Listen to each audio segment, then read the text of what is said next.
Hello everyone, my name is Cornelius Nomechi. I'm a medical doctor from Ghana. I completed my MPH degree at the Harvard T.H. School of Public Health this past summer. Last year, during my application process, I had the pleasure of working with Dr. Banda Khalifa, who is a friend and a senior colleague. Dr. Banda's knowledge and experience of the graduate application process made it easier to write an outstanding personal statement, also aim for the right test course and finding the right people to write recommendation letters for me. He also gave me a really good insight about the funding landscape available for me for my education. I was able to get admission into most of the top schools that I applied for, including Johns Hopkins, I think you're muted. Boston University, and then Harvard University. Yeah, so if you are actually looking to advance your studies and you're looking for a good and friendly coach, I'll recommend no other person than Dr. Banda. Hi, my name is Dr. Banda Khalifa. I'm a physician and a current PhD student at the world's #1 School of Public Health, the Johns Hopkins Bloomberg School of Public Health. I also earned a dual Master of Public Health and Master of Business Administration on a fully funded SOMA Scholar Scholarship here at the Bloomberg School after gaining admission to Harvard, Yale, Columbia, and the rest of the top schools. So, tell a friend to also tell a friend. Come along with me by subscribing to this channel as I share all the techniques and strategies for putting together a strong application package and hear from experiences from some of the most successful international scholars. I'll also invite program directors, admission committee members to share insights into what it takes to get into their program. I'm coming.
Yeah, I'm starting.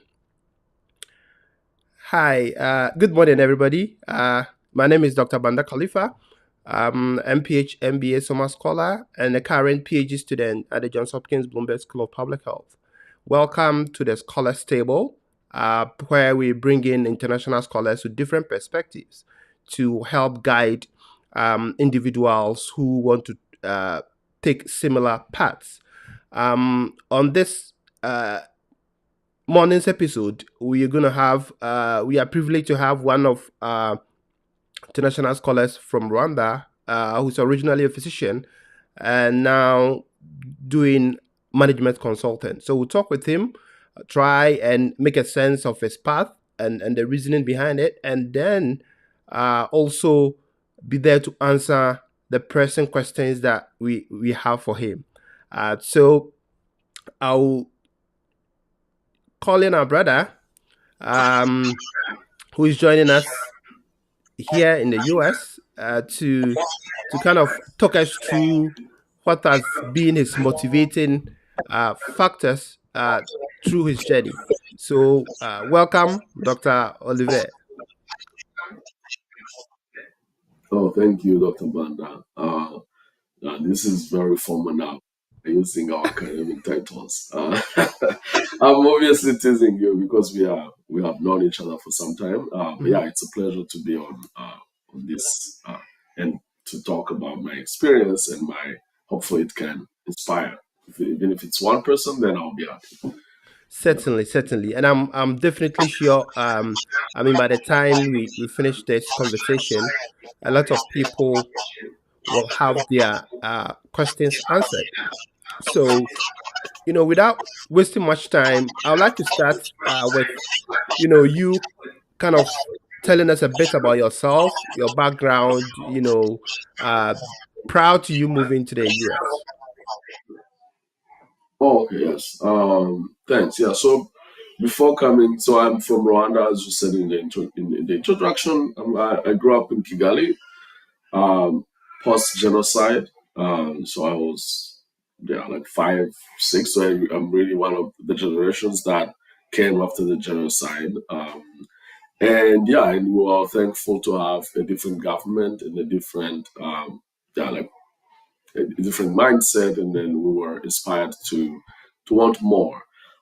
So yeah, so then I did my all my schooling in Rwanda, and then I did medical school as it was at that time called National University of Rwanda, and then I graduated in 2013. And then once you finish medical school in Rwanda, as Ghana and other African countries, you are expected to do some like clinical work in a district hospital, and then before you can later do a residency or anything. So it's not like immediate. So I did that for a year in a district hospital in Kigali. And yeah, I enjoyed my clinical duties as a physician because I remember even in high school, I always dreamed to be a physician. And for me, medicine was about seeing patients.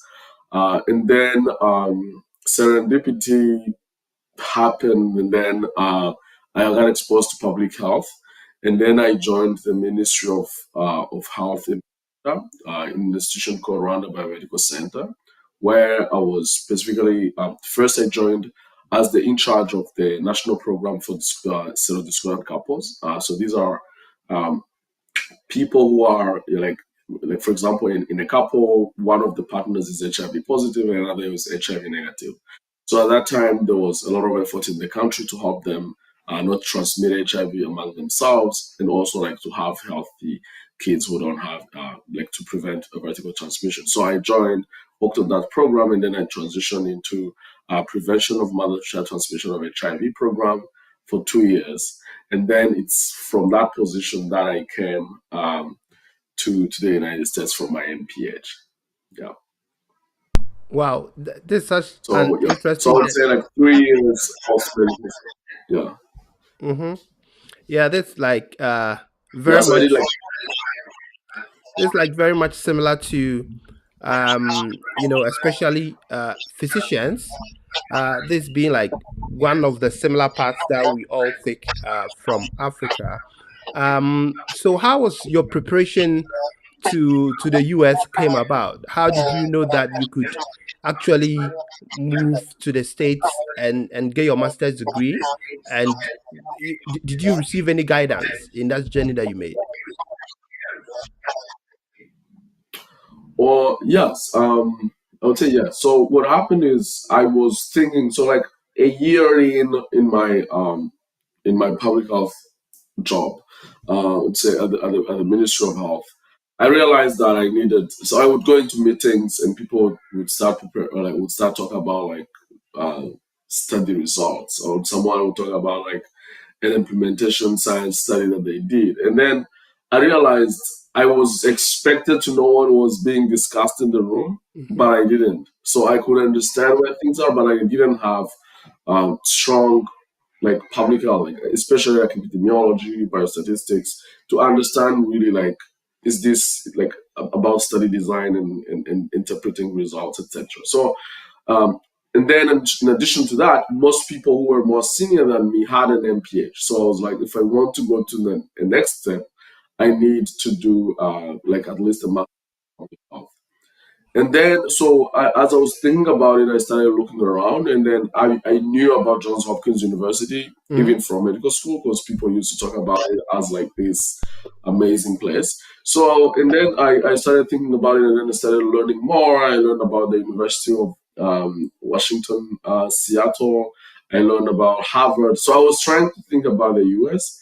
And then a colleague of mine at RBC, which is the, as I said, Rwanda Biomedical Center, which is a branch of the MOH. I will use Ministry of Health because it's easier for people to know. Sent an email to all colleagues and said, "Oh, there's this opportunity called Fulbright Scholarship that is sponsored by the Embassy of the United States in Rwanda." And Fulbright is a global program, but like in each country, it's managed by the U.S. Embassy in that country. So they said, yeah, there is this opportunity for people who want to go to study. And then I looked it up, and then I had a month to prepare, and I was like, yeah, this is a time. Let me just try it right now. And I had help from a few people that I was collaborating with at the time. So in the Ministry of Health, we had a lot of Americans who were based in Rwanda and working in various projects. Some people in Partners in Health in Rwanda. So they reviewed my application documents, and then for applying to Fulbright. So the good thing with Fulbright, at least the way it's structured in Rwanda, you apply for that program, you do the interviews. Once you are taken, then they do the rest. It's like the most amazing thing that has ever happened to me. So like they applied for me at Hopkins, they applied for these other places. So the hard part was to get into the program.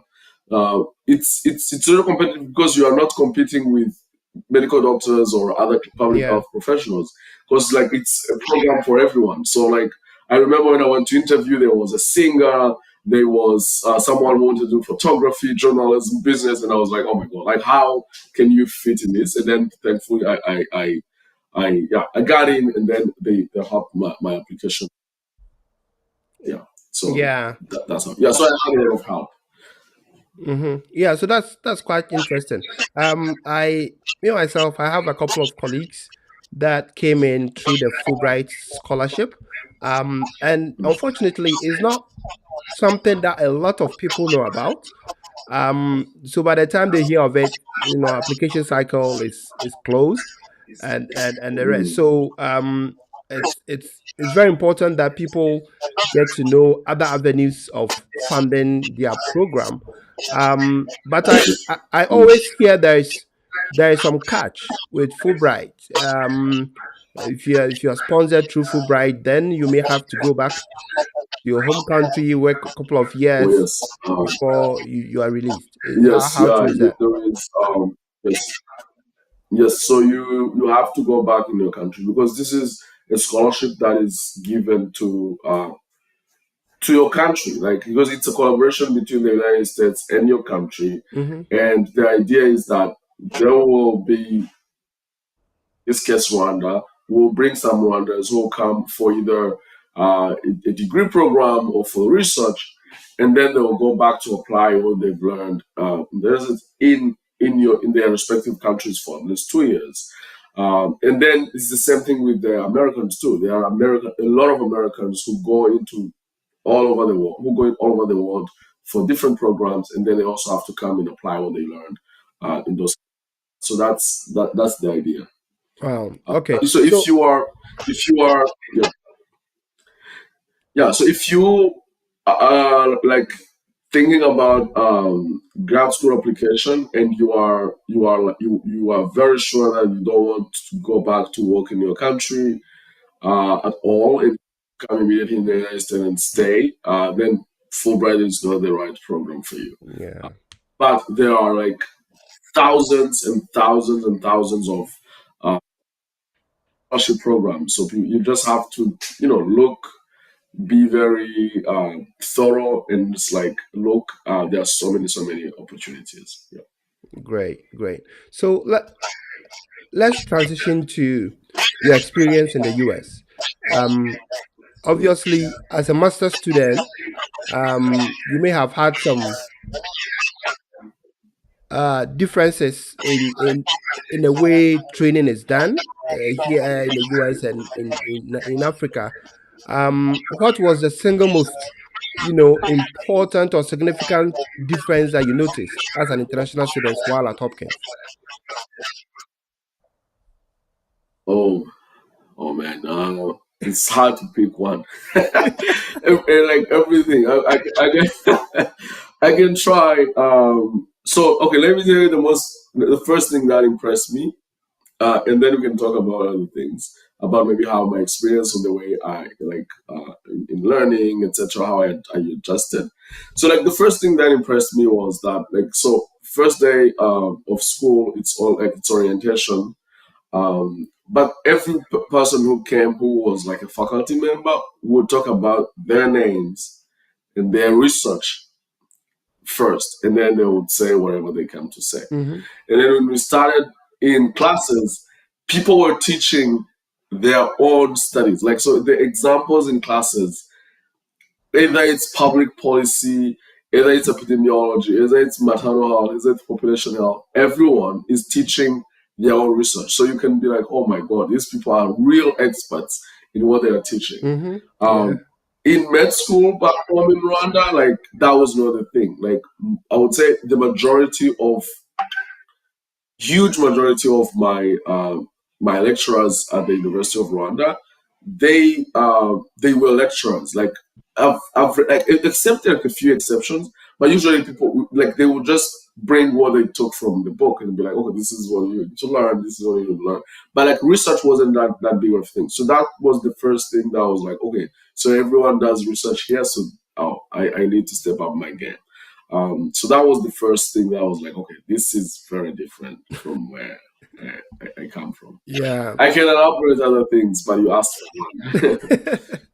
Yeah, that's interesting. Some of us, our experiences going through the educational system in Africa, it's quite different from like what we go through here. Commonly, the way the faculty and the students relate.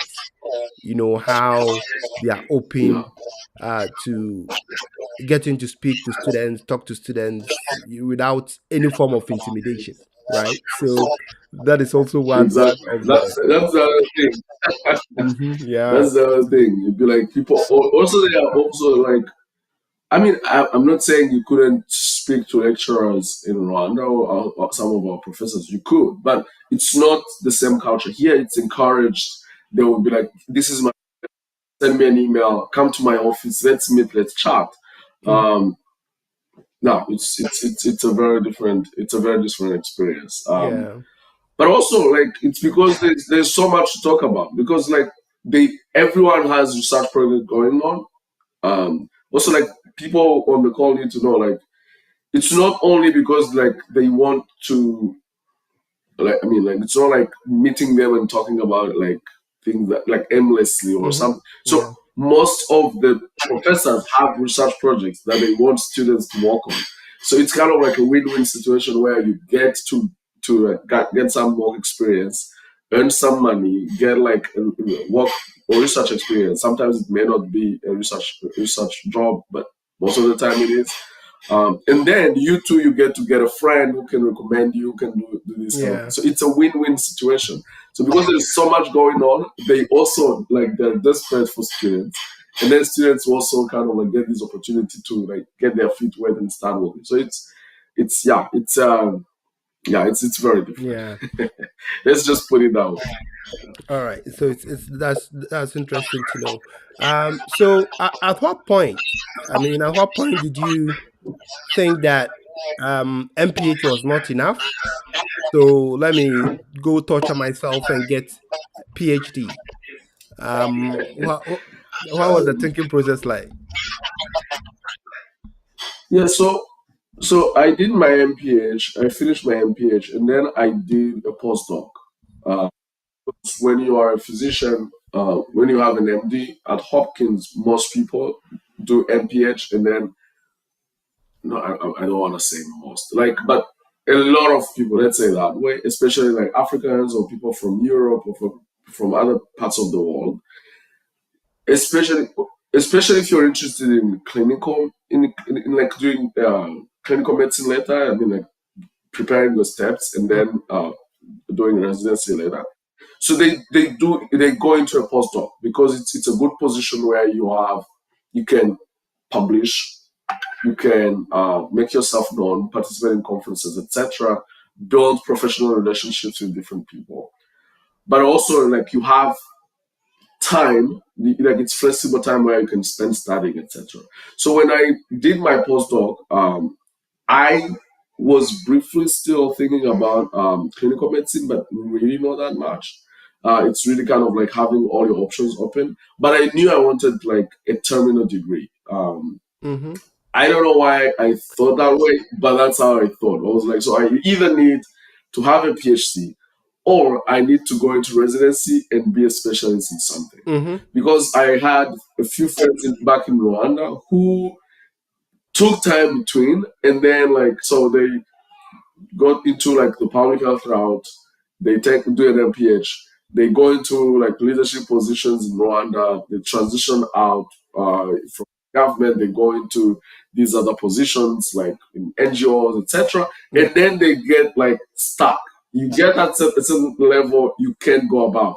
Or it takes you 5-10 years to get to a place where someone with a PhD can just come and walk in. Yeah. And like, I was like, no, I don't want to be forced like 10 years from now to now be like, oh man, I should have done a PhD or I should have done a residency or something. So even like doing my MPH, I was already like attending these talks that happen like about how to transition to a PhD, and then I'll talk to people here more. But I was more interested because my time at the Ministry of Health and MPH, I realized I wanted more the public health world, like I would say like a non-clinical path. That was where I was mostly drawn to.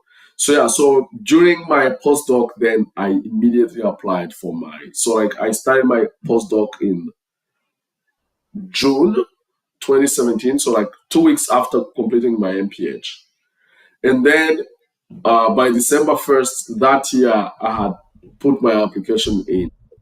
And then I started like the following year. So I only had a year between my MPH and my postdoc. So in my PhD. So it's something that I always wanted. So that's one. It's two, because like when you start doing a postdoc and then you do this different kind of analysis and you are being research, then you're like, okay, I thought I knew biostat, I thought I knew epidemiology, and you do compared to the average person, but you realize immediately that if I really want to be deep in research, I can use some more formal training. You see what I mean? So yeah, that was also motivated because I was like, okay, so if I want to go into academia, then I need a PhD. If I want to go outside, then I can progress faster if I have a PhD. So I was like, there's no disadvantage really to do that. Yeah. So I mean, I know there are a lot of prospective applicants on this program who are also looking at applying to either a master's degree or a PhD program. In your application process, what did you say you did right that helped you gain admission to the best public health school in the world? You mean for my MPH or for my PhD? Yes, for the PhD. We know that for the Fulbright, you submitted your interest, and then the program applied to a couple of programs for you. But for the PhD, you did it yourself, right? Oh. So let's focus on the PhD. It's not that easy, by the way. It's not that easy. I don't want people thinking that you can. So I have to rectify something. So they apply for you. So they send these applications for you, but they send your application documents. Okay. So that's the thing. So I still needed to write my personal statement. I still needed to write a study objectives. I still needed to get my WES documents. I mean, they pay for that, but you have to have like at least the minimum required to enter into that school. Yeah. You need to do the TOEFL, especially for. I mean, I don't think you people from Ghana, because No, we don't. English is kind of like your second. You don't have to do the TOEFL, but I had to do the TOEFL or IELTS if you are from a country where like English is not your like first language or like the language of education. Then you may have to do that.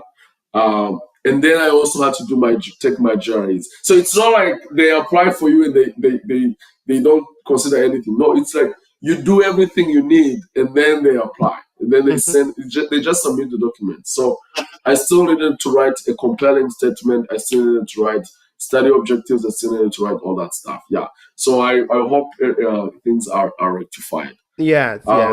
In terms of like what I think my application stands out, and then for my master's and for my PhD, it's slightly different, but it's very comparable. I would say, like in general, if I had to say like what I think is important for an application, first is that you need to write. I mean, you have to first of all have to have complete application documents. Yeah, you would be surprised by how many people that I've interacted with trying to help them apply, who by the deadline, they don't have all the documents. So you need to have everything that the program is asking ready. So that's first. Second, it needs to be not like a jolly job, like put in the time to write a good personal statement, a good study objective. Sometimes it's combined. It's called like a statement of objectives. Take the time to find recommendations, strong recommendations of people who know you, who can speak about you, etc., etc. And then in terms of substance, I feel like you need to. Everyone is unique. Everyone is unique. So you need to show how like what's unique about you. It doesn't have to be like, I don't know, like even us, like you have gone through the same path, right? Like you are a medical doctor, MPH, and you're doing a PhD. On paper, if we wrote our names, people will be like, oh, these individuals are like, yeah, it's kind of like similar or comparable, which is maybe true in some sense.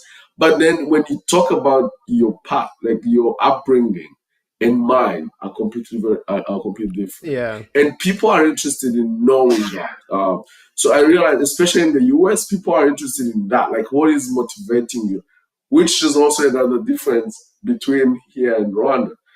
In Rwanda, no one, like in an application process, no one cares to know where, like it's not like emphasized on. No one wants to know your uniqueness. Like, no, just like, do you have the right grades? Do you have this? And then that's it. But like in America, people like want to know this, and because like they want to promote like diversity, different perspectives, unique perspectives into a program.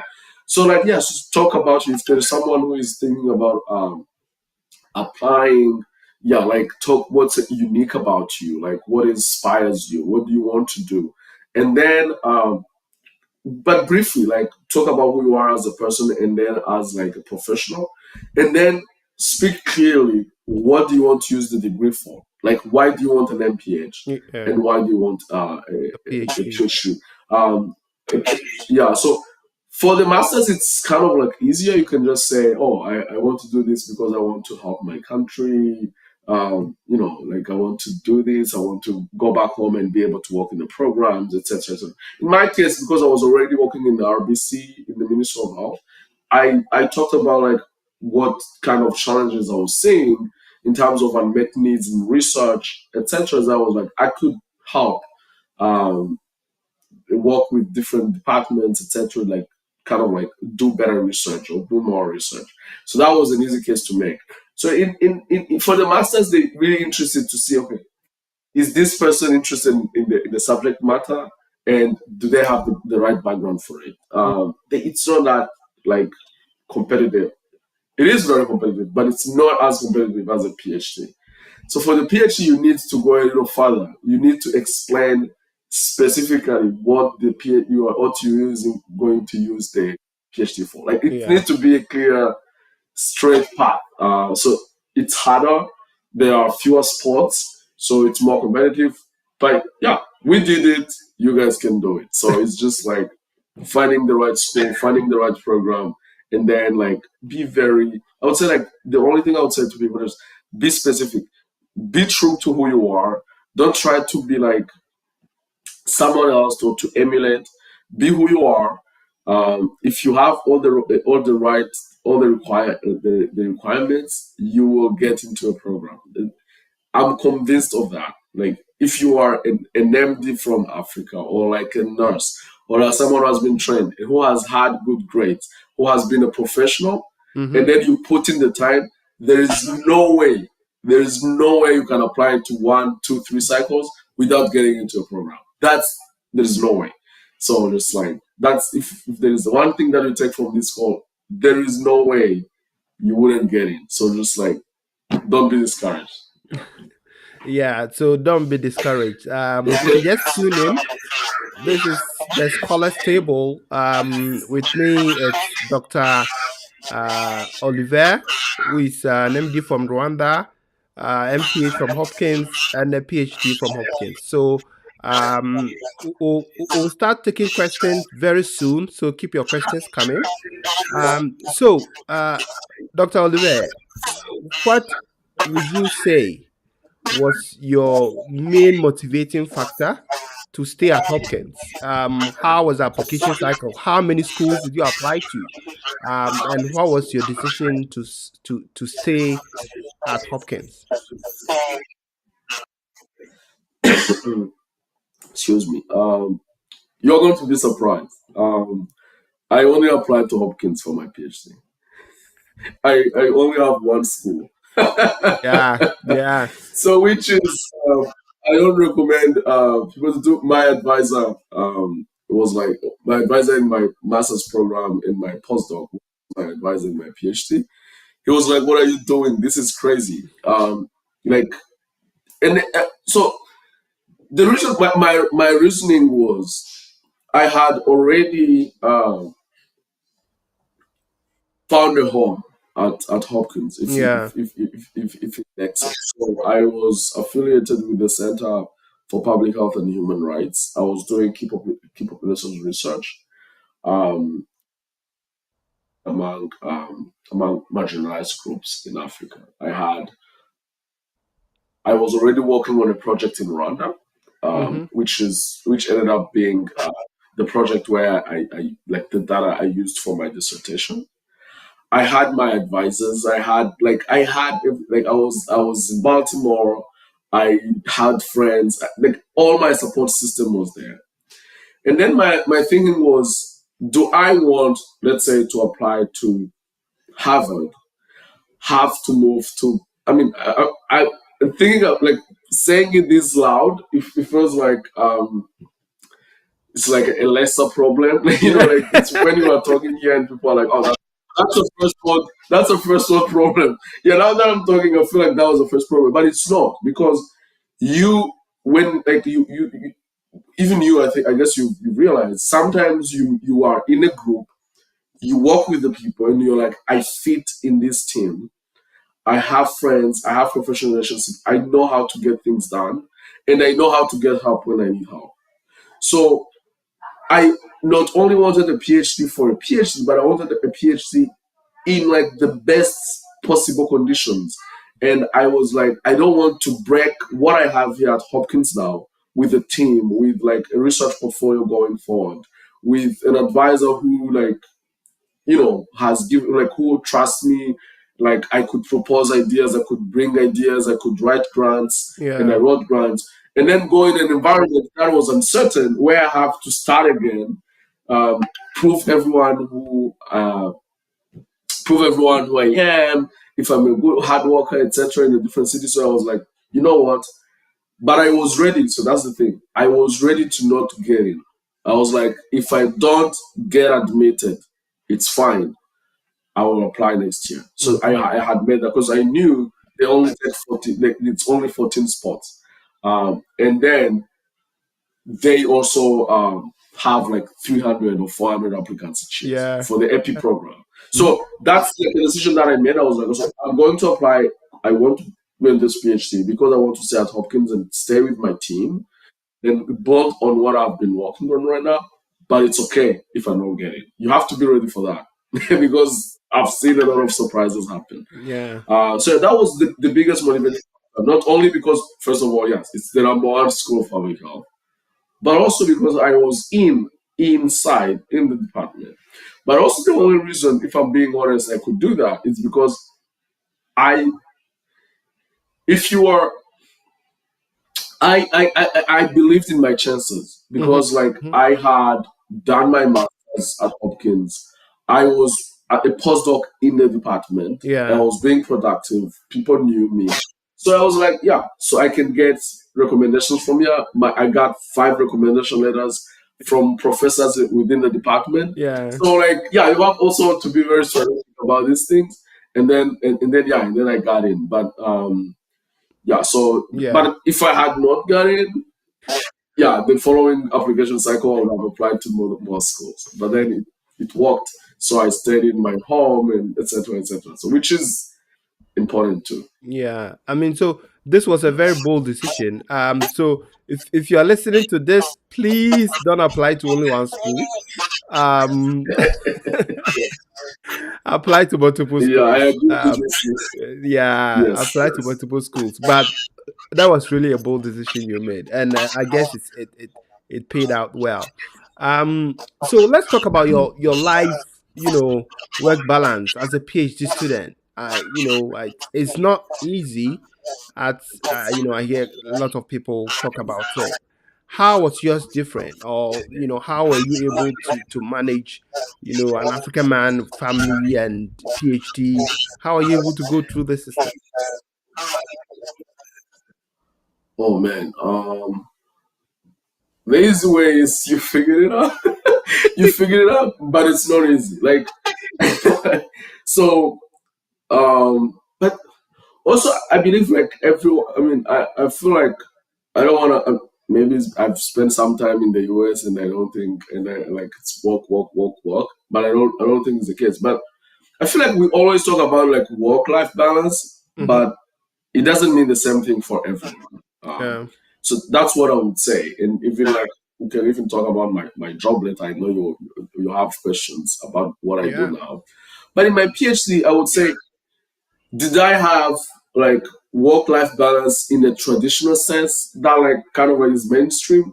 Absolutely not. But did I feel like I was overwhelmed? Maybe sometimes. But I would say overall my experience, I felt like I had control of my time. So let me elaborate. So the first year, first 2 years usually it's heavy with classes. So you have classes, and then if you have a family like me, you also need to work. You need to extra work and get extra money to be able to support the family. Yeah. You need to teach. So you do all this extra work that if I had been single, I wouldn't have been doing.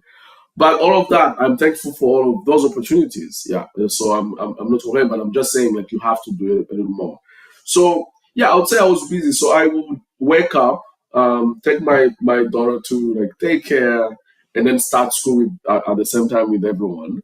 And then you would have to do work in the night too, and then up to midnight, 1 a.m. From Monday to Thursday. That's I would say that's inevitable.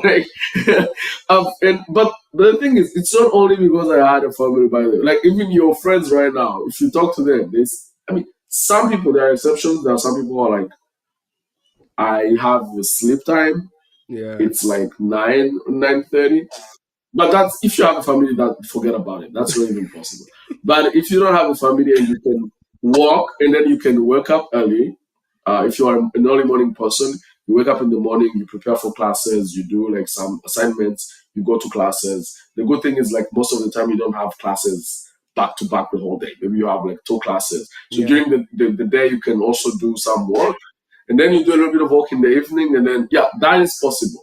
But if you have to fit in kids, etc., then it's midnight, 1 a.m. That's what you are looking at. But the weekends I was able to, rest, sleep in. So I felt is it work-life balance in traditional sense? I don't know, but I felt like it was manageable. Yeah. And then what I had to do is like Fridays, Saturdays, I had like again one of the reasons why I didn't want to leave Baltimore. I had a lot of friends around here, so I could from Rwanda and from other places. So that on Friday I could like we could be together, cook some food, be together, and then like feel re-energized again, and Yeah. then ready to go again the following week. Yeah, so I feel like it's tough.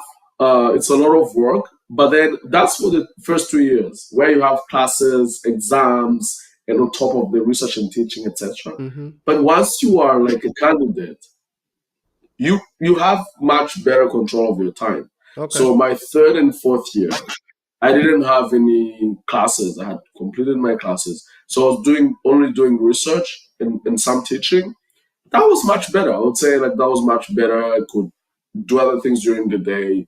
Um, Not other things, but I had time. Like it was more flexible, so I Yeah. could like do something else during the day.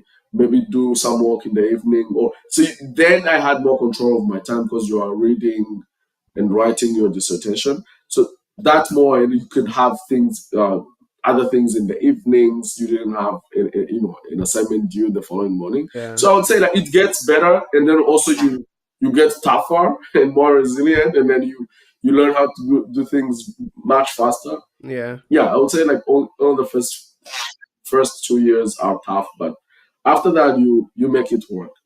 Wow. So, That's good to know. That's good to know that next year my life. how about tell me how about you? When do you go to bed? I mean, so as you said, I mean, work-life balance is it's a bit different for everybody, but it's not easy, No. especially if you have if you have family that you have to be concerned about and be with them most of the time, and have kids in that age range where there's absolutely nothing you can do when they're home, when they're not asleep. So it's tough. But as you said, you figure it Yeah. out as the time goes, one step at a time. Mm.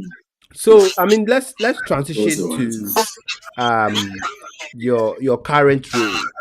I know consulting is not Yeah. like something that is really very popular in within PhD students. And what would you say Mm. was your motivating factor for moving straight from epidemiology down to management consulting? Ah, so there were a few things. As you said, like when I went in, my PhD consulting was not a career option that I was thinking about. But it's because also that's another thing, and I would encourage people who apply. If you get in the program, don't just be curious and learn about like different things that are happening Mm-hmm. because um, sometimes you're like, okay, sometimes it's trying to emulate our elders. So someone who was your lecturer or like someone who was a professor that inspired you, and you want to be like them, which is good. Or a clinician. I'm focused on the public health and clinic world, but you guys can relate on anything. Yeah. Uh, so you will know very few options, especially coming in, and then when you get here, you realize there's so much out there that you can explore. So again, I said, so it wasn't an option at all. I knew it existed, but I didn't know what they do, and yeah, it wasn't. I was like, yeah, it's okay. And then during my PhD, I started thinking, like, kind of like rethinking about my priorities and what I wanted to do, and then I realized, and I was also having some frustration with academia Mm-hmm. that I don't have to elaborate on. But yeah, academia is kind of like, especially in places like Hopkins where you have like to constantly write grants to bring your salary. Like it's just a weird model for me.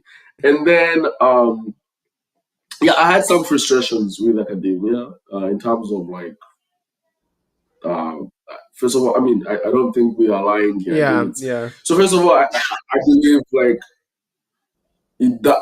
that like the model needs to change. It doesn't make sense that someone with like who is a PhD student is like making, I don't know, like minimum wage. If you consider what a stipend is, it's like really minimum wage.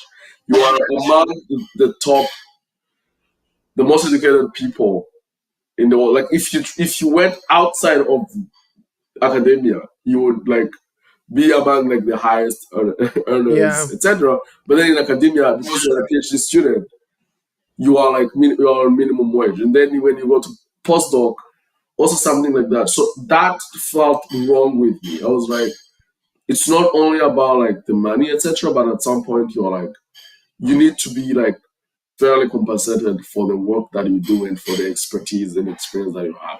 So some of that was there, but also I think I went into a crisis. I was like, okay, let me see what else is out there. So I started asking around. I was thinking about international NGOs. I started thinking about, but academia was still in the. That's why I was still being involved in the research, publishing papers, because I was like, oh, this is what I have right now. But let me explore. I started thinking about the World Bank. I started thinking about so I started exploring different opportunities and talking to people and learning around. And then in 2020, during COVID, I was talking to a friend of mine from Nigeria who was a year ahead of me in the PhD program. I was just like, catching up. I was like, okay, so how is your summer? I haven't seen you in a long time. And she was like, oh, I've been interviewing with McKinsey, with BCG. And I was like, oh, tell me more. And then she told me more about it. And then I was like, okay. And then I started exploring. So I read about it, I talked about people. And then I was like, oh man, this sounds like something that can be very interesting. So then I spent a few time talking to people who are in the consulting space, who have worked with consultants. What does it have to bring on the table? What like in terms of, and then it spoke to me because I'm sorry. Because all they do is like, working with clients to solve complex solutions, and it's kind of like what we do. So you like, there's a problem. You define the problem, you collect the data, you analyze the data, you provide recommendations. So it also kind of like spoke to me in terms of like, and then I applied to my BCG in Bain. They have transition programs. I think that are called like Diversity Connect, and then they have programs where people who are in PhD programs or medical called advanced professional degrees, where they can go there for a few days or a few weeks to see what it looks like and see if it's something that you would be interested in, and then you can apply. I didn't get any offers for interviews or anything. So I applied for this program. The three top consulting companies rejected my application. And I was like, okay, maybe. And then but then they sent emails saying, oh, you can apply for full-time positions. I applied for full-time positions. I didn't get any interview offer. And I was like, okay, maybe this is not for me. And then I talked to someone, to a few people who were at Hopkins who were in consulting. They're like, send us your resume. They looked at my resume. They like suggested ways to improve. They say like talk to people inside and see if you can like know people at least when you apply. The same tricks for like PhD programs apply everywhere. So then I applied, and then finally I got an interview offer.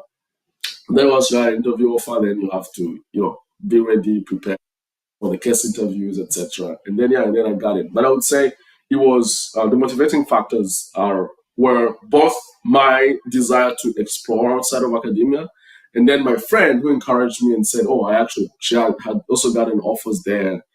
And then she showed me some of the details of the offer, and I was like, "Okay, this looks this looks very good. Interesting."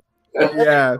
So, so let's take it from the point of not just being a PhD holder. Let's talk about as a physician, right, transitioning to consulting, do you feel like you'll be satisfied with that transition, abandoning your clinical practice? Uh, something that you've been trained for, like, say, 6, 7, 8 years. Um, Oh, oh, absolutely. I mean, like, so I made the decision to stop practicing medicine long time before I even joined consulting. mm-hmm. So as I said, I only practiced for a year. I did 2 years in Rwanda, not practicing medicine. I could have been practicing in the weekend or anything, but I had stopped. I was Yeah, really enjoying my time in the industry. And then I came here. It was all public health and research and stuff. And again, I only thought about doing the steps like a few months. When you are like, when you are in a place where you're like, so am I thinking about this? Should I do this? And then you have friends who are doing something, and then you're like, oh, your friends are doing it. You're like, oh, maybe am I not thinking this straight? But then I said about it. I was like, no, I'm not interested in doing clinical practice anymore. But that was just me. And yeah, then I was done. So even if I had not gone into consulting, there's no way I would have gone into like doing the steps and trying to do residency. That chapter is completely closed for me. yeah, Um, I am still like thankful for the opportunity. I think, I mean, I still have like an understanding of like diseases, etc. It helps in my work. I mean, at least up yeah. to when I was in my Mm-hmm. epidemiology and stuff, I could combine my clinical experience with the research. But now in management consulting, actually, like there are a lot of uh, that's one of the things that I didn't know. At McKinsey, there is everyone or even like or BCG. So there is like any background you can think of, you can find people there Yeah, who are doing the work. yeah, Is it aerospace engineering, lawyers, religion, social scientists, doctors? There's a lot of clinicians, physicians and nurses, because we help clients from all over. all of us. So think about it. So if a large hospital system needs help with a specific problem, who do they go to? They come to McKinsey. So who are they going to staff on that team? Mm-hmm. Someone who has seen a patient or two to understand how the system works. Yeah, So there is even like a clinician team at McKinsey that is to help people who are clinicians fit better in the program, leverage your expertise. So if, for example, you are called to provide your clinical expertise, it's recognized, it's put like it's documented that you've provided that. On the other day, yesterday, I was on a call of global public health practice because we work a lot with foundations, with international institutions, everyone. So it's still, I feel like I will still use my public health knowledge and my yeah, clinical experience will be used. But then I will learn other things too. I will learn about management consulting. I will learn about how to talk to businesses. I will understand how money works and all these things that I felt. That's also another thing that attracted me in consulting. Um, I mean, I'm not sure I'm going to finish my career there. mm-hmm. Yeah, Um, uh, Chances are I may not, because most people, it's like a high, like like high turnover. there's a Mm-hmm. high rollout, yeah, Yeah, high turnover. But like the thing that attracted me too is that I had worked for the government, I had worked for academia, but I had no experience in industry. I didn't understand how industry works. yeah, I don't understand how businesses work and everything. So I'm considering this as another step in my professional development, where I'm learning new skills that I didn't have, and yeah, that's it's good for that too. But so far so good. So yeah, we'll see. I can see. So, the people I talk to that usually shy away from consulting always cite the reason that it is too time consuming. There's no way you can have time to do other things. It's too stressful. You don't have time for your family.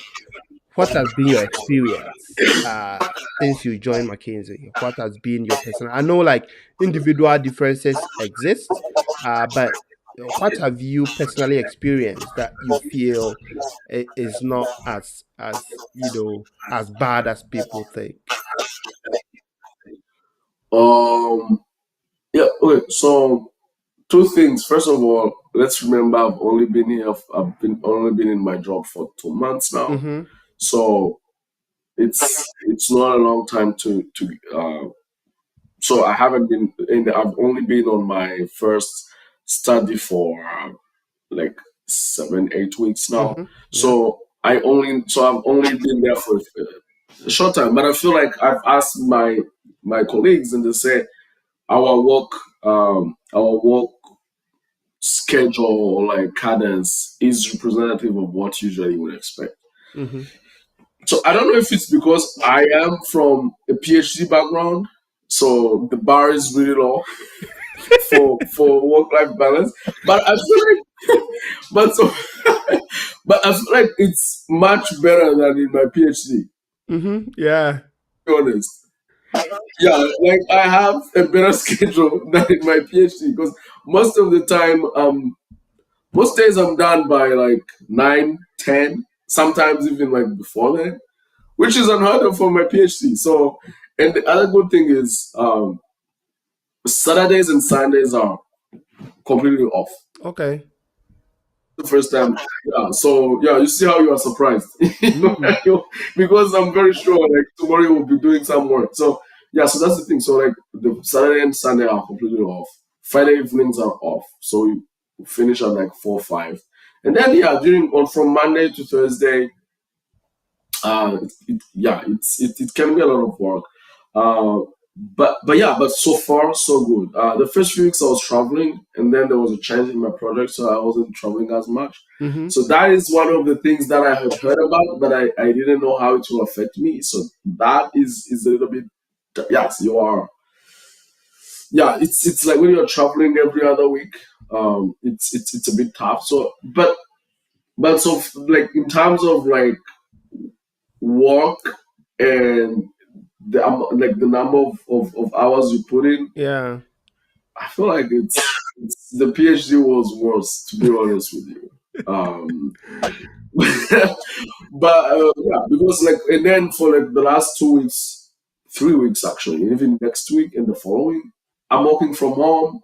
I can take my kids to school, come and work, and then I can take time between, like from 5:30 or 6 to 8, and then do a bit of work after, Mm-hmm. like 10, 11. Most of the time by 10, I'm done.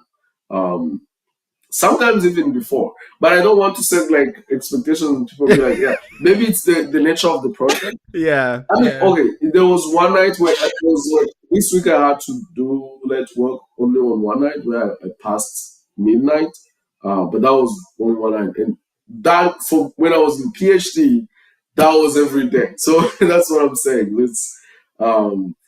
It's manageable. Plus, like, if you put it in perspective.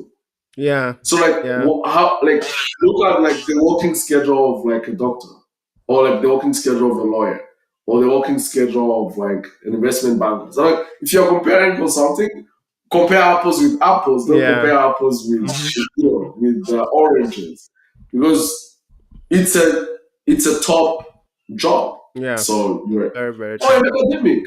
Or an academic. Like my advisor in my PhD program, I will never work as much as he worked, and this is academia, and like even the other people so it's individual. Like it can change with individuals, but yeah, overall, I feel like yes, it's a lot of work, but it's with the like comparable to other top positions as well. So great. So yeah, if you just join us, this is the Scholars Table with Dr. Olivier, an associate at McKinsey and Company. He also got his MPH and PhD from Johns Hopkins. We have a couple of questions coming in, so probably start answering some of these questions. So the first question is from Alexander, who says that you said earlier that with a Fulbright scholarship, you are required to go back to your home country for a while, but you also said that immediately after your MPH, you started your PhD. So, where is the gap? Fill in the gap. Oh, okay. So there was a year in between. Okay. There was a year in between, and actually a little more than a year. And then during that time, I went back to Rwanda for a few months. I haven't finished the 2 years, you don't have to finish them right away, and then you don't have to. Oh, that's also another thing. You don't have to go back immediately after that. Okay. I mean, you have to if you don't find a job. But if you find a job, you can do, because what's called like post-academic training, so you can do that. And then after that, I came back for a PhD, so you can come and study. So I did my PhD, and then after my PhD, because I was on F visa, I'm allowed to work for up to 3 years because I'm a STEM major. Yeah. So I can work for 3 years, and then I can. So what the thing is, you cannot immediately start transitioning into like apply for your immigration status or like your green card immediately. Even if they approve it, they won't give it to you before you finish the 2 years. So that's the only thing. But yeah, you can stay in the United States for a few years. You can work. You can do other things. It's just that you are. If you didn't have that, for example, if I didn't have my 2 year home physical requirement, I could have started applying maybe for like a green card, etc. Because you can self-sponsor yourself when you have a PhD, and then my friends have done it and they have got their green cards. So that's the only thing I was saying. But yeah, it's not like you can study, you can work, you can do it. Yeah. So it doesn't have to be immediately after a program. It can be sometime. Okay. Alexandra, I hope your question has been answered. There's another question from Benis, Alfie Benis. So Alfie Benis wants to know, how do you infuse your uniqueness in your SOP, and how different is that from a diversity statement?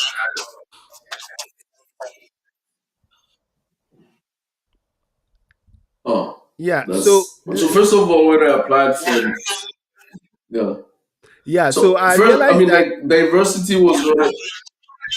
Okay, go ahead. Yeah, so the diversity statement is not something that is really required by some schools. For example, Hopkins. But there are certain schools that I applied to that requested for a separate diversity statement. I think University of Michigan was one, and so they want to know what really makes you different in terms of diversity. What are you bringing on board to the program? I would say it's different from SOP, because SOP alone, SOP is not only a diversity. It's not only about diversity, but you can certainly talk about how you will enrich the program because of your background. But there are certainly other things that you need to talk about, while the diversity statement is only the unique experiences you've had and how that is going to enrich the program. So that it's quite different, but certainly your SOP should have some uniqueness to it, a little bit of your background, what you've done that separates you from the rest of the pack. But you shouldn't only focus on, for example, cultural diversity, or maybe regional diversity or something like that. Yeah, so I would say that is No. Yeah, actually, yeah, exactly, Bana. You are making the point. When I said your uniqueness, I'm saying your unique path. I'm not talking about like these other things. So I'm talking about like what is unique about you. Like when I said like the fact that, for example, I'm from Rwanda, and then I did medical school, and then I did this particular job, and then I did clinical practice for a year, and then I did this. Like the type of work I did. This is to show the programs who you are as a person and as an individual. But you don't have to spend much time talking about your cultural background, blah blah blah. No, it's just like that unique combination of skills and background that makes you who you are. That's what you want to put on. It's not like cultural and stuff. Okay. So we have one question from Anita Asamoah. This is coming from YouTube. She wants to know how many Africans are in your class. So, Dr. Olivier, during your time as a PhD student, how many Africans were in the epidemiology class, PhD epidemiology?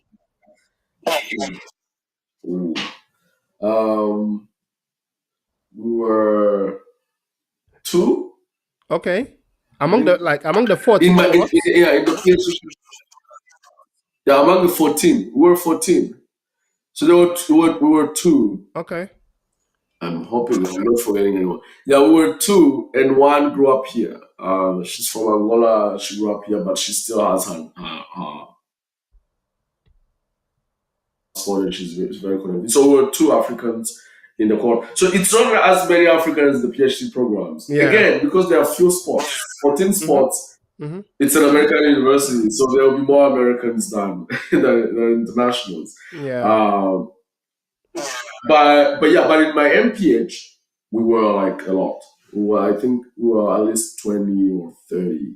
So in the MPH program, there are more. In my PhD, we were the 2, and then I think every year there's like 1 or 2 in EPI. But in other programs, there may be more. So that doesn't mean at Hopkins there are only 2 Africans. No, it's the EPI department.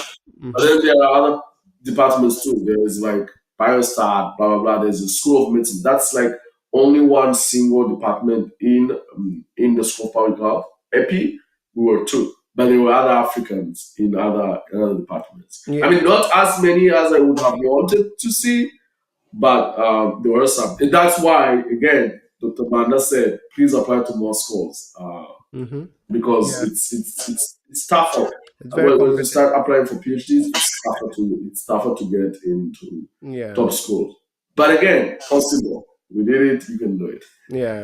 Yeah. So I mean, in my current class, I'm the only African in my current class, and possibly in the first year cohort, I'm the only male.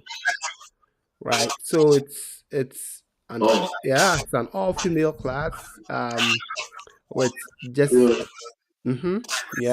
So Anita, I guess your question have been answered. The program is very competitive and the slots are limited. So there could be like over 500 applications, but they only have like 14 slots. So you certainly have to be very unique in what you're bringing to the table.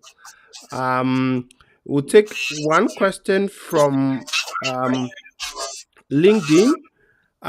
This is from Yeboah Simon. He wants to know if it's possible to use higher national diploma with better academic background, to study PhD with a scholarship.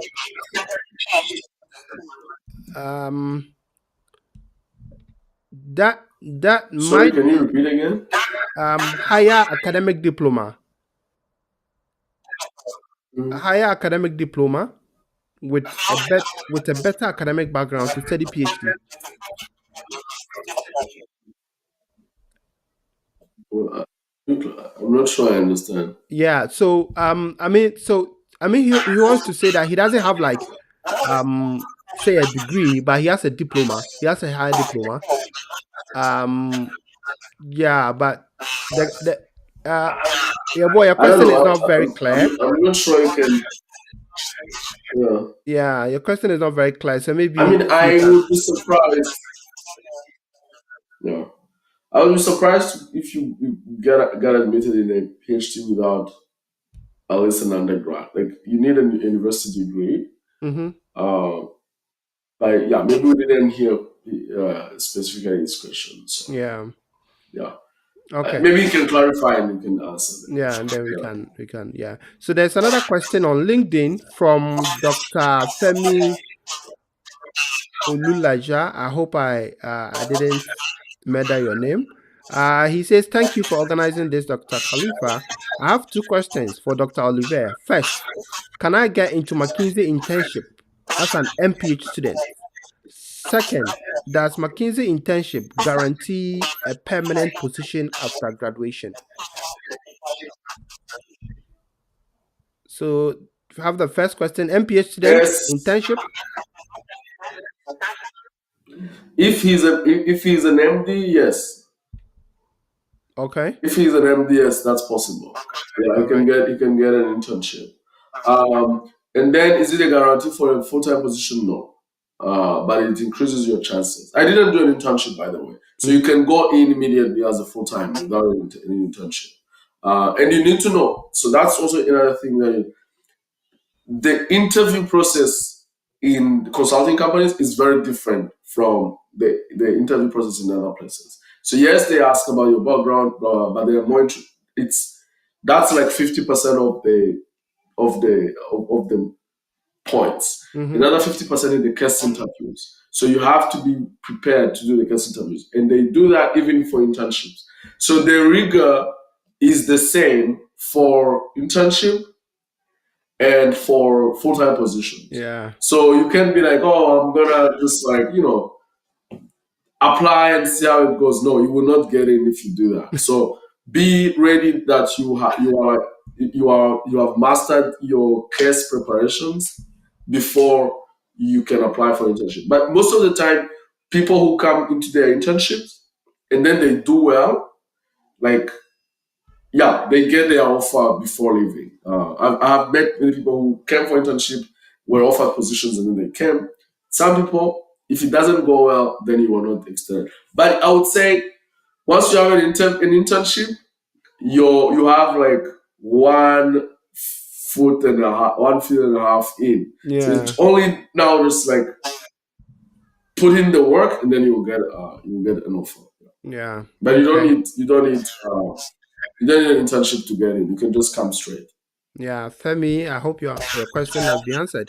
I actually know one senior colleague who only did who had an MPH, but he was an MD from Ghana, who worked with McKinsey like full time for a couple of years before joining another organization called Gavi.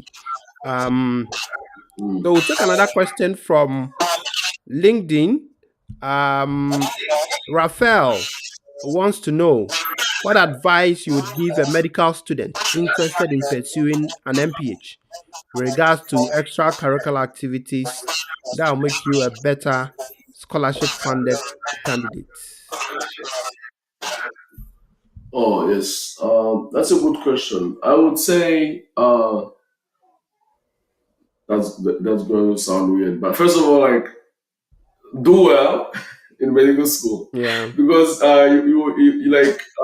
most of the time because for example, we didn't have a GPA system. Our points were out of 100. So sometimes, and then we are at a disadvantage sometimes. Because for example, in Rwanda, the top of the class would be like 80%. And then everyone else will be like in 70, that's distinction, and then other people 60. Yeah. And that those are people who are doing very well. And then you come in the United States and everyone is getting 100.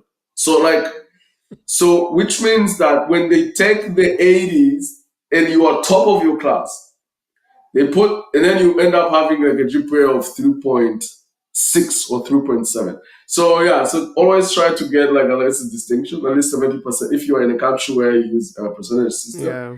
But I feel like West knows that a little bit and they have to weigh that because so that's first. So try to get as good marks. That's first. And then second, in terms of extracurricular activities, you don't have to reinvent the wheel. Just if there is like an education program that your med school does in the community, participate. Don't do that only for increasing your chances. Also, it's a good thing to do. Like it's giving back to your community. Yeah. If there is a program of vaccinations where you have to go vaccinate somewhere, just participate. If it's like anything that shows your interest, if it is a research project, definitely. if you hear about a research opportunities, yeah, participate, go in. First of all, you will learn a lot. You will realize that there is so much out there that is not only on like in like seeing patient doing clinical work, and then you expose and know people. That's how you get people who recommend you. That's how you get some exposure and some experience. So yeah. So first of all, focus on being a good medical student, get good marks as good as you can. Mm-hmm. But also, it's not only about the grades. Also, try to get these kind of like in my med school, we had a lot of projects like this to help, like nutrition. It can be education, it can be outreach, it can be research. Just try to see what you feel like, and then participate. Yeah. So, Raphael, I guess your question has been answered. Yeah. So, whilst medical school, I know like some schools usually have health week, organized health week, outreach programs, and the rest. You definitely have to take part in those activities if MPH is something that you're interested in. So, we'll take our, like 2 or 3 questions more, and then we can leave Dr. Olivier.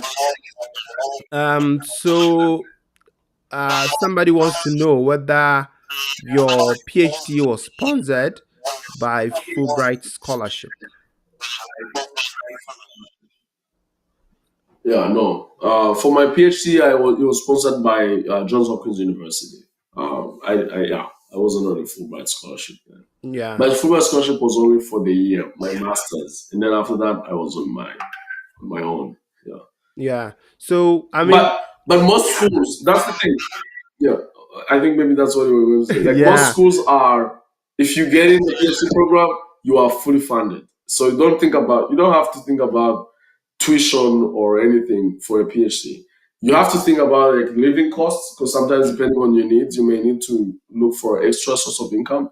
But in terms of like tuition, most PhD programs in the United States, yeah. I don't want to say every PhD program, but like most, you shouldn't worry about tuition or anything. Like Yeah.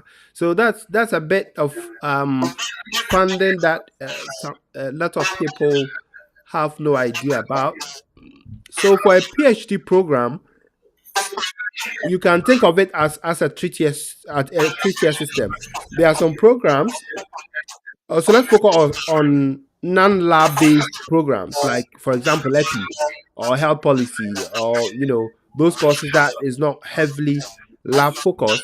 There are some schools, they'll give you admission, they'll offer you admission, but they won't offer you scholarship. And I've had an offer from such a school. They will give you an offer for a PhD. Yeah, an offer for a PhD, no funding. So you have to search for your own funding. Number 2, there are other category of schools that will offer you admission and offer you funding, but the funding is conditioned on a professor. So in that case, you're being paid from the professor's grant. So you're going to work on the professor's project so that he'll use some of his grants to pay you. There are schools like that. So in those schools, whatever the professor says is very key in your admission. So if you reach out to the professor and he says, okay, I would like to work with you, then it's most certainly you'll get into the program, right? And then there are the last set of programs where you will get admission and you get funding, and the funding is not conditional on any professor's grant. So you can switch advisors, you can switch even your concentration or whatever you want. And one such school is Hopkins that I know of. So I've also had issues where some of my mentees reach out to some professors at Hopkins and Harvard, and those professors are not minding them, like they're not giving them any positive feedback. The only reason is that they don't have much influence on who gets admitted as compared to other schools, because their funding, the funding is not, tied to their grant or anything like that. So yeah, that is how PhDs are funded in the US and probably in Canada. So most good schools will find a way to get you the funding that you need. Yeah. So last question.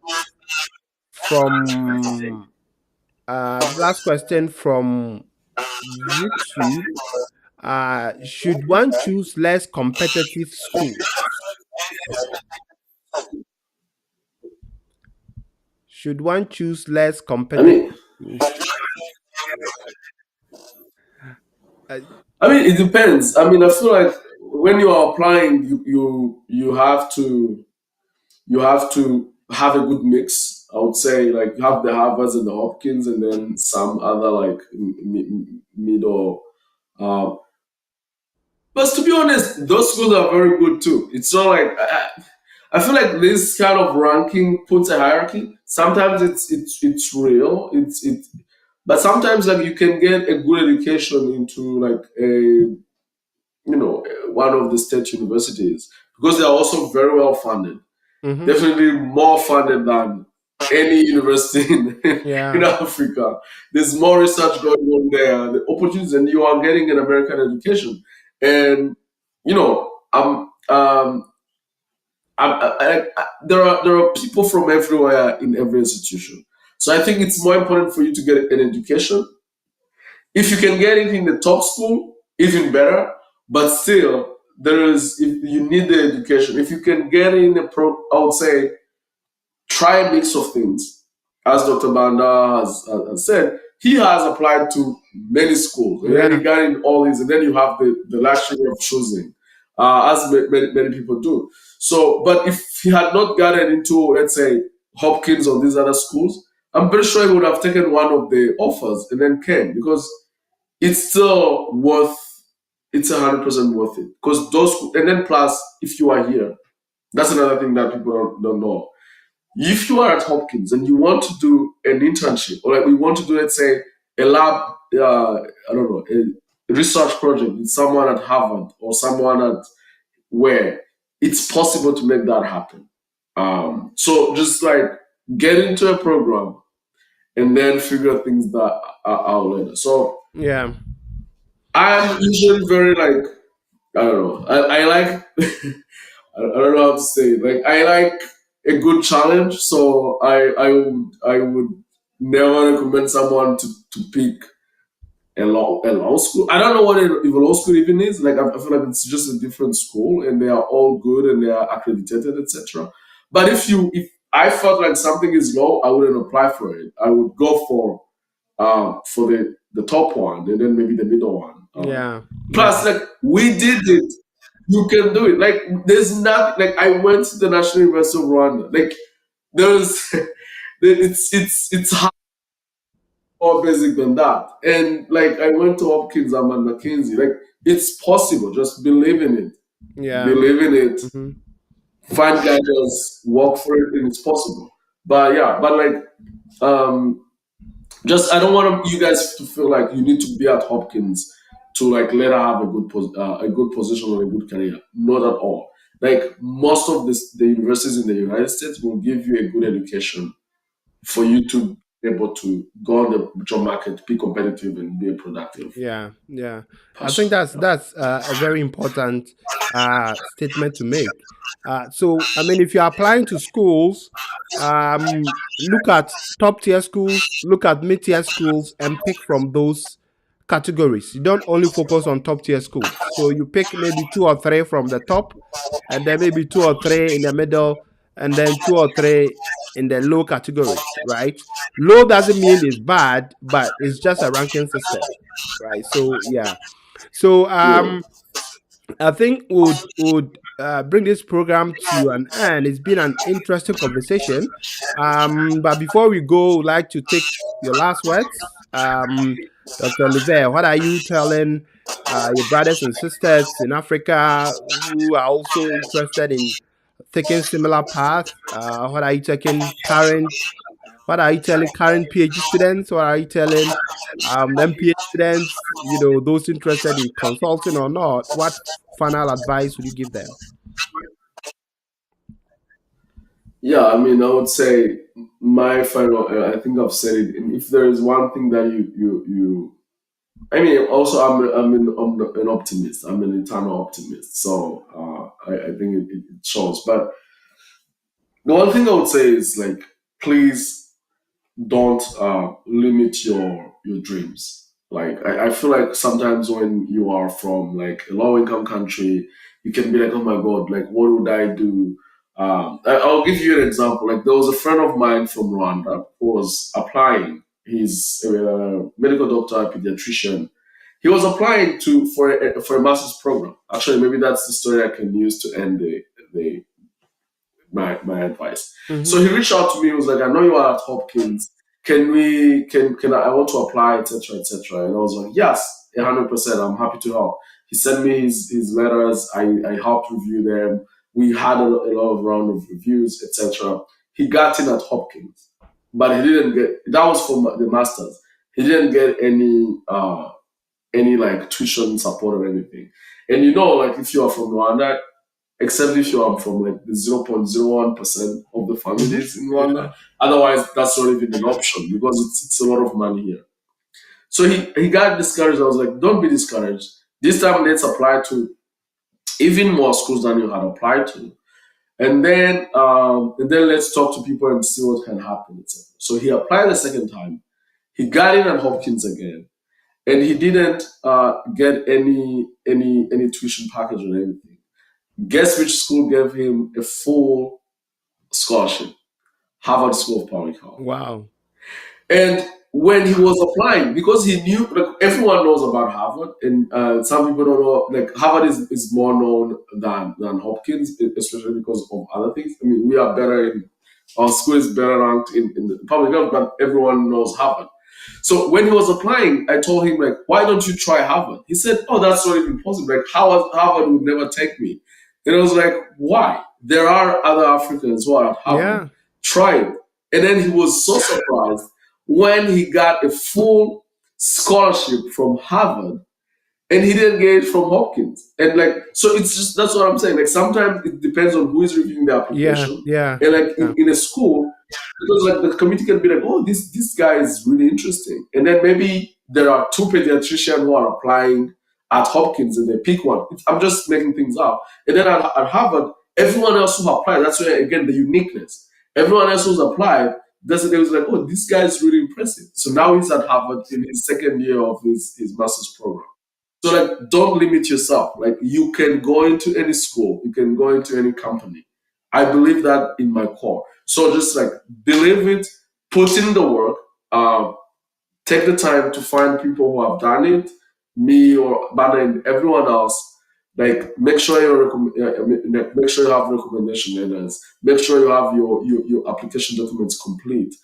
Make sure you talk to the schools. Like, but just like believe it first and know it's possible, and then you can make it happen. Yeah. That's my final advice to anyone. If you're a PhD student who want to finish your dissertation, you can make it happen. Right, Dr. Banda? Yeah. So I think that's like, it's just like believe it. Yeah, that's a powerful closure. Believe in yourself and you can do it. Don't rule yourself out even before you apply.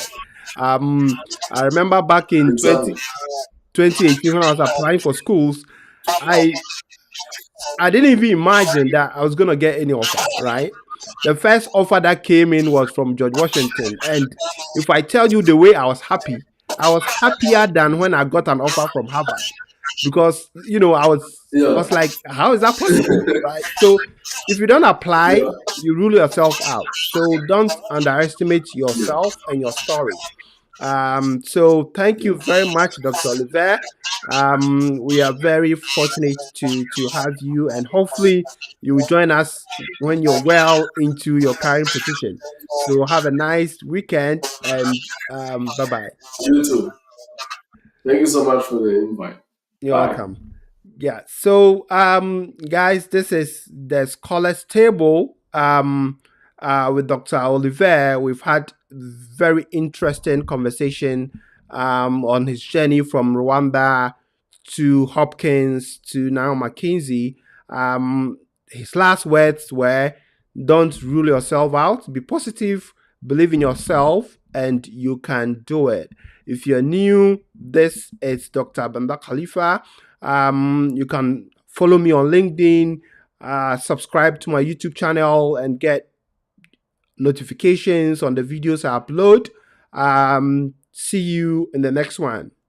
Bye-bye.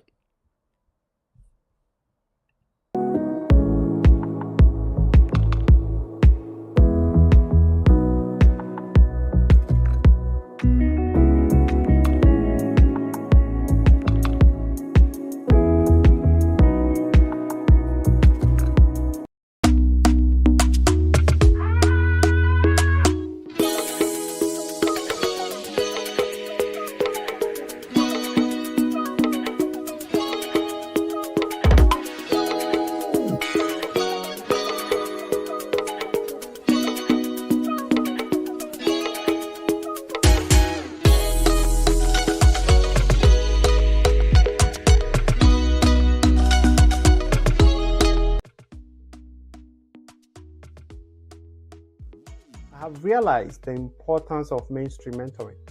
That is the reason why I am launching this YouTube channel, to reach as many people as possible in order to provide authentic information on everything graduate school and personal development. Hi, my name is Sharon Kabo, and I'm a medical doctor from Ghana and an incoming dual MPH and Ph.D. student of the Hopkins Bloomberg School of Public Health. Graduate school application can be very stressful without any help. During my application process, I was very fortunate to have Dr. Banda Khalifa as a friend and a mentor to help me through it, from the selection of my schools to my recommenders, and even throughout the SUPAS process. It helped to review my resume and my statement of purpose. This helped me to present a very strong application and gain admission into most of the schools that I selected, including Columbia University, Brown University, and Johns Hopkins Bloomberg School of Public Health. I would like to recommend his YouTube channel to you. Kindly tune into his channel. If you're yet to start the process, or you have started the process and you're finding some difficulties, his advice and his tips will help you to be able to present a strong application and hopefully gain admission to the school of your choice.